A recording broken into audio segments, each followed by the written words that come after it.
با ابتکار مقامات اجرایی حکومت دولتی و مؤسسه دولتی مکتب ورزشی نوحیه کشانیان در جماعت دهات زرگر و نوبهار نوحیه میان ساکنان دهه و محله‌های جماعت‌های دهات مذکور مسابقه فوتبال دهه به دهه برگزار گردید. مسابقه از 1 تا 19 ینوار سال جاری ادامه کرده. در آن دسته‌های زیادی بازیگر از دهه و محله‌ها شرکت ورزیدند. مهارت و ملکه بازیگری دسته‌ها نشان داد که در حقیقت شوق و رغبت آنها بر رشته فوتبال زیاد بودند. نورسان و جوانان نه تنها به خاطر شرکت ورزیدن در مسابقه بلکه به خاطر سالمی خود و میل به اندازه داشتن به فوتبال همروزه به بازی مشغول میباشند. گفتند به مورد است که در سالهای صاحب استقلال مملکت با دستگیری پیشوای معظم ملت محترم امامعلی رحمان و پرزیدنت فدراسیون فوتبال تاجیکستان محترم رستم امامعلی ساحه ورزش مخصوصا رشته فوتبال رواج و رونق یافته. طول این سالها برای مشق و تمرین ورزشگران فوتبال بازان شرایط و امکانات‌های خوب مهیا گردیده است. گذراندن مسابقه‌های ورزشی و نشان دادن مهارت و ملکه فوتبال بازی دسته‌ها از آن شهادت می‌دهد که مسئولین مقامات اجرایی حکومت دولتی و مؤسسه دولتی مکتب ورزشی نوحیه کشانیان بر رشد ساحه توجه مخصوص ظاهر نموده همراه صحبت و واخوری‌ها و برگزار نمودن مسابقه‌های ورزشی را میان کارمندان کسب و کار گوناگون و ساکنان نوحیه برگزار می‌نمایند. مسئولین مقصد برگزار نمودن مسابقه فوتبال دهه به دهه را میان ساکنان جماعت‌های شهرک و دهات نوحیه به خاطر رشد و دریافت چهره‌های نوی فوتبال معنی داد کردند.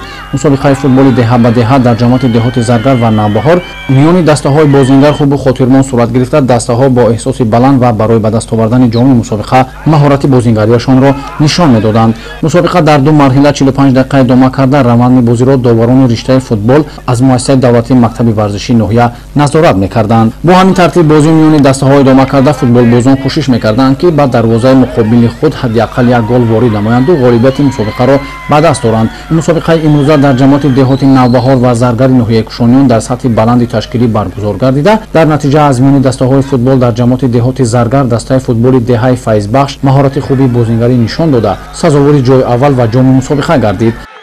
در جماعت دهات نوبهار باشد از میان دسته‌های دهه و محله‌ها در دور فینالی مسابقه دو دسته بهترین دسته فوتبال دهه چورسو و دهه بوستان جماعت دهات مذکور برای به دست آوردن جای اول و جام مسابقه میان هم سبقت نمودند. روند مسابقه نشان داد که بازیگران دسته‌ها مهارت و ملکه خوب داشتند. در نتیجه از میان آنها در جماعت دهات نوبهار دسته فوتبال دهه چورسو غالب مسابقه دانسته شده. جای اول را در جماعت میان دسته‌ها به دست آورد.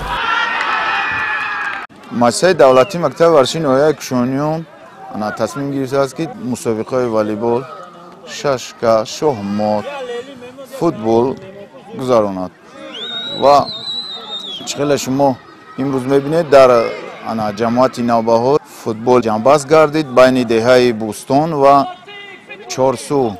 در این مسابقه دهه چورسو با فایده 6-4 غالب برآمد.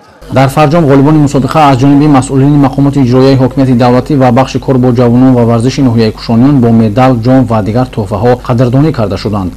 مؤسسه دولتی مکتب ورزشی در تربیت نسل نوست و بلند برداشتن روحیه سالم سهم نظررس دارد. طبق اطلاع مسئولین ساحه مسابقه از روی نمودهای گوناگون ورزش در نوحیه کشانیان میان کارمندان کسب و کار گوناگون و ساکنان جماعت‌های شهرک و دهات نوحیه برگزار گشته ایستاده است. ابوبکر شکرین، امامعلی شریف، نمازعلی ایرگشت برای برنامه اطلاعاتی اخبار از نوحیه کشانیان.